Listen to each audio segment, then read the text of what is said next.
Hello అందరికీ welcome to UGNK cakes, happy place for cake holics. ఎలా ఉన్నారండి? బాగున్నారా? నేనైతే చాలా బాగున్నాను. ఈరోజు మీ ముందుకి నేను 3 నంబర్ కేక్ కటింగ్, దాని మీద చేసిన డెకరేషన్స్ తీసుకొచ్చాను. దాని మీద మొన్న 6 నంబర్ కేక్ చేశాను చూడండి, సేమ్ అలానే ఇది 3 నంబర్ అండి. సేమ్ అలానే కావాలన్నారు వాళ్ళు, ఏం చేంజ్ చెయ్యొద్దు అన్నారు. సో అలానే నేను చూడండి, ఇక్కడ కటింగ్ 3 నంబర్కి ఇలా కట్ చేయాలండి. వి షేప్లో మార్కింగ్ వేసుకొని కట్ చేయాలి. దాని తర్వాత ఈక్వల్గా కట్ చేసుకోవాలి, ఓకేనా? సెంటర్లో కట్ చేసి దాని తర్వాత ఇటు కట్ చేసి ఉన్నాం కదా వీది, ఆ పార్ట్ ఇలా జాయిన్ చేస్తే చూడండి 3 నంబర్ అయిపోయింది. ఇంతేనండి, సింపుల్. కానీ కొద్దిగా ట్రిక్కీ. మనం స్ట్రైట్గా కట్ చేస్తే అది సెట్ అవ్వదు. వీగా మీరు ఆ పాయింట్లో కొద్దిగా పాజ్ చేసి చూడండి, మీకు తెలుస్తుంది 3 నంబర్ నేను ఎలా కట్ చేశాను అనేది, ఓకేనా? ఇప్పుడు 1.5 ఇది 1.5 kg వెయిట్ అండి కేక్. ఒక్కొక్క బేస్ 750 grams దాకా ఉంది. సో నేను సేమ్ మొన్న 6 ఎలా చేశానో ఈరోజు 3 కూడా సేమ్ అదే డెకరేషన్ అండి, ఏమాత్రం మార్పు లేదు. మొన్న నేను పూర్తిగా వీడియో క్లిప్ మిస్ అయ్యి చూపించలేకపోయాను మీకు. ఈరోజు మొత్తం క్రమ్ కోటింగ్ దగ్గర నుంచి ఫైనలైజింగ్ వరకు ఎవ్రీ పాయింట్ చూపించానండి. చూడండి ఇప్పుడు నేను ఎలా చేస్తున్నాను. ఫస్ట్ దీని మీద బోర్డు మీద 3 రాసుకున్నానండి, కరెక్ట్గా ప్లేస్ చేయడానికి ఈజీగా ఉంటుంది కదా అని రాశాను. కింద విప్పింగ్ క్రీమ్ అప్లై చేశాను కదలకుండా ఉండడానికి. ఇది మాకు ఇంటి దగ్గరలోనే ఆర్డరు.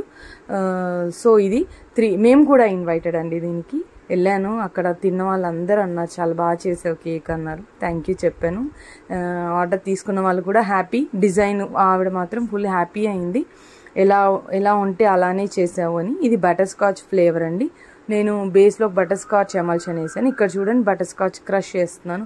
బాటిల్తో వేయట్లేదు, నేను మూతతో వేసాను. చూసారా, నేను బటర్ స్కాచ్ క్రంచెస్ తీసుకొచ్చాను, అయిపోయినాయి అని. ఇన్ని రోజు చాకో చిప్స్ వేసాను, ఈసారి మొన్న బయటకు వెళ్ళినప్పుడు తెచ్చుకున్నాను. చూడండి నేను ఎలా జాయిన్ చేస్తున్నాను. ఇదేనండి, ఈ జాయినింగ్ అనేది మనం ఎలా కట్ చేసామో సేమ్ అలానే చేయాలండి. నేను కూడా ఫస్ట్ టైమేనండి ఇది చేసింది. మొన్న 6 ఫస్ట్ టైం చేశాను, ఇది 3 కూడా ఫస్ట్ టైమే చేశాను. ఇప్పుడే నేర్చుకుంటున్నానండి నేను కూడా. ఇదిగోండి ఇలా ఈక్వల్గా అప్లై చేసుకోవాలి విప్పింగ్ క్రీమ్ అనేది. ఎక్కడ ఎక్కువ తక్కువ అప్లై చేసుకోకూడదు. ఇలాంటి కేక్కి ఫినిషింగ్ ఇవ్వాలన్నా కూడా బాగా కష్టం అండి, చాలా చాలా కష్టమైంది. ఇదిగోండి నేను మూతతో వేస్తున్నాను, ఎందుకంటే బాటిల్తో వేస్తుంటే ఎక్కువ పడిపోతుందండి, అన్నెసెసరీగా వేస్టేజ్ ఎక్కువ అవుతుంది. సో అట్లా వేస్ట్ కాకూడదు. ఇప్పుడు ఏదైనా ఫ్లేవర్ లిమిట్గా ఉంటే బాగుంటుంది. ఓవర్గా వేసినా ఎక్కువ ఫ్లేవర్ అయిపోయి తినాలనిపించదు. చూడండి స్క్రంచెస్ కూడా ఎక్కడ గ్యాప్ లేకుండా వేసాను. మన తిన్న ప్రతి బైట్లోనూ తగులుతుందండి స్క్రంచెస్ మనం వేసింది. ఏదైనా పర్ఫెక్ట్ రేషియోలో ఉండాలండి, అప్పుడే బాగుంటుంది. ఏదైనా ఎక్కువ చేస్తే ఏది బాగుండదు, ఏదైనా లిమిట్గా చేయాలి, కరెక్ట్గా చేయాలి. చూడండి క్రమ్ కోటింగ్ కూడా అయిపోవచ్చింది. ఇప్పుడు క్రమ్ కోటింగ్ చేసి దీన్ని ఫ్రిడ్జ్లో 15-20 minutes కాదు, ఇది ఒక 1 hour వరకు రెస్ట్ ఇచ్చాను. ఎందుకంటే ఇక్కడ జాయినింగ్స్ ఉన్నాయి కదా. చూసారా సేమ్ బ్లూ కలరేనండి, వాళ్ళు ఎగ్జాక్ట్లీ ఎలా ఉందో అలానే కావాలన్నారు. సో నేను అలానే చేశాను, మ్యాక్సిమం ట్రై చేశాను. ఫినిషింగ్ లోపల అది చేయడం అక్కడ కనిపిస్తుంది, పర్లేదు, దీంతో మనం కవర్ చేసేయచ్చు. ఇది N1 నాజిల్తో బ్లూ కలరే ఫ్లవర్స్ వేసానండి, ఎగ్జాక్ట్లీ సేమ్ లుక్కే. దాని మీద పెట్టిన కటింగ్స్ కూడా పేపర్ ఫోటోషీట్ మీద ప్రింట్అవుట్ కూడా సేమేనండి. అదే N1 నాజిల్తో ఇలా ట్యాప్ చేస్తే ఈ ఫ్లవర్ వస్తుంది. ఇది 46 నంబర్ నాజిల్ అండి. రోజు మీరు వింటూనే ఉన్నారు నా నోట్లో 46 అని. ఈ 46 అనేది చాలా బాగుంది. చూసారా 3కి కార్నర్ కూడా ఎంత షార్ప్గా వచ్చిందో, అలానే రావాలండి. అలా వస్తేనే మనకు షేప్ అనేది పర్ఫెక్ట్గా ఉంటుంది. ఇది 6B నాజిల్ అండి. ఇది వైట్ కలర్ విప్పింగ్ క్రీమ్తో ఫిల్ చేశాను. చూస్తూనే కేక్ మొత్తం వచ్చేసిందండి, అయిపోయింది కేక్.